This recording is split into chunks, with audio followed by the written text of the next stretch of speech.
Hi all, and welcome to our new piece of educational equipment here at the Kettle Creek Environmental Education Center at the Monroe County Conservation District.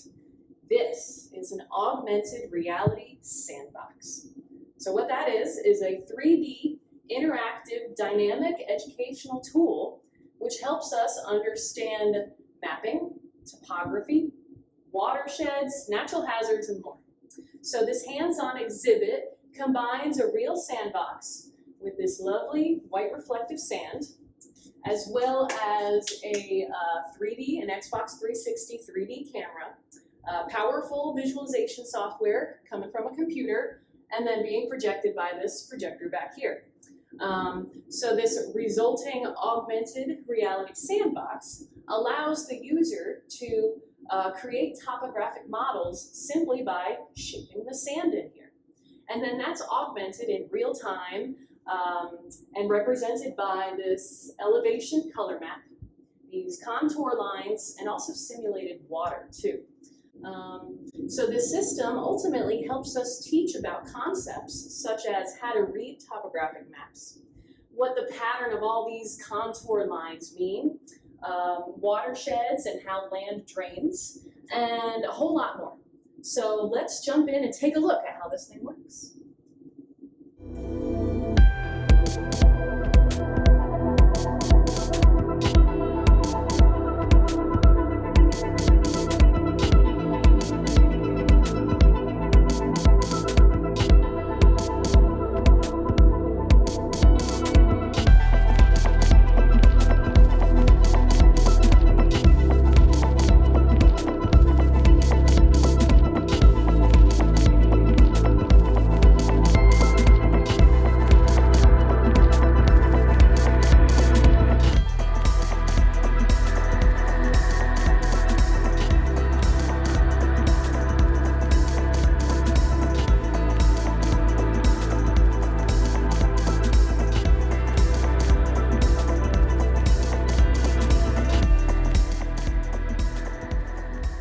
Okay, first, let's focus on topography. Topography is defined as the arrangement of the natural and artificial physical features of an area. These would be like mountains, streams, ridges, and valleys. A topographic map, or a topo map, is used to represent these three-dimensional landforms on a two-dimensional map. Now you may be wondering why you need to be able to read a topo map. Well, as an explorer or hiker, you may use a map to help you understand the difficulty of a hike, or to help with navigation by identifying land features on a map, such as the mountains, streams, rivers, and valleys. But many people use topo maps to better understand the landscape, like engineers, planners, and scientists. It can get tricky to understand topographic maps, but our AR sandbox here can help us better interpret the shapes and features we see on a flat map into a three-dimensional space. So let's get started and take a look at some of these features.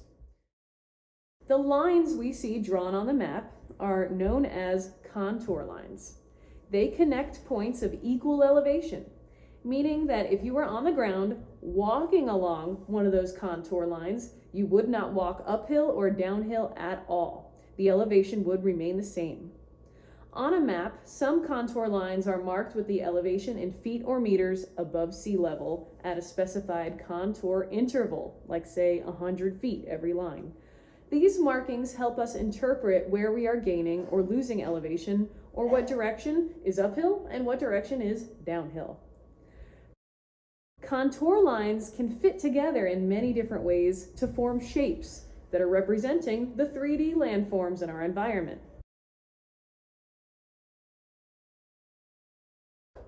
Slope is the change in elevation over a horizontal distance. So if you're seeing contour lines packed close together, that means the elevation is rising or falling significantly in a relatively small area, which we then interpret as a steep slope. If the contour lines instead are spread out from each other, that means the slope of the land is much gentler.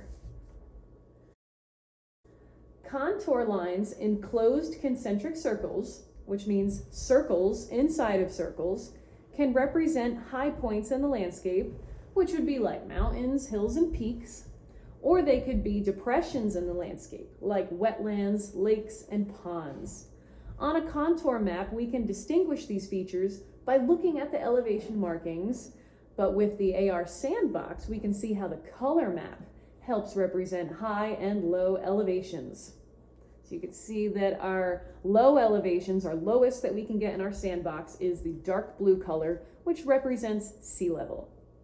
Okay, so here we are in Monroe County. We should talk about Monroe County landforms.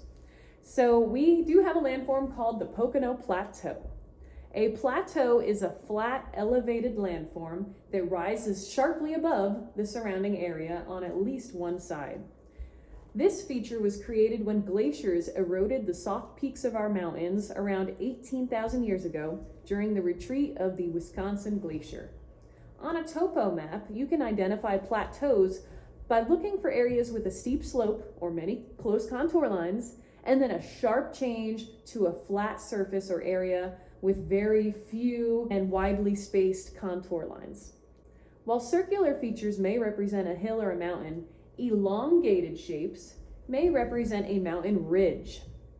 The southern half of Monroe County is part of the Ridge and Valley province, with the Blue Ridge Mountains running from southwest to northeast. Between two mountain ridges, we can also find low-lying land called valleys. Valleys can be narrow and V-shaped or wide and U-shaped. How close or spread out the contour lines are shown on the map can help us determine the valley shape.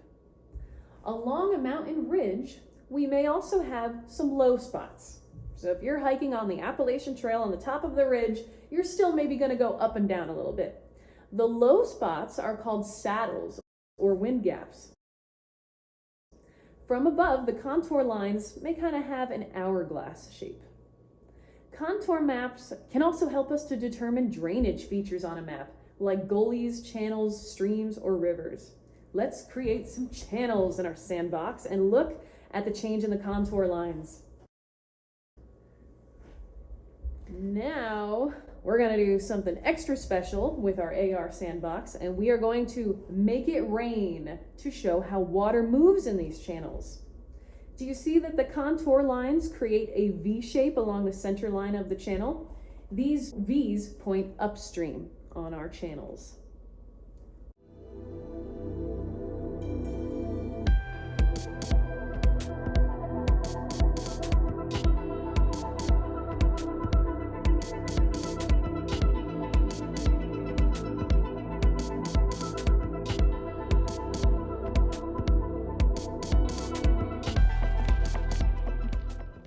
All right, now that we've discussed how to read a topo map and looked at some common features and drainage ways, let's explore in the next video how to use topo maps to better understand how water moves across a landscape and the concept of watersheds.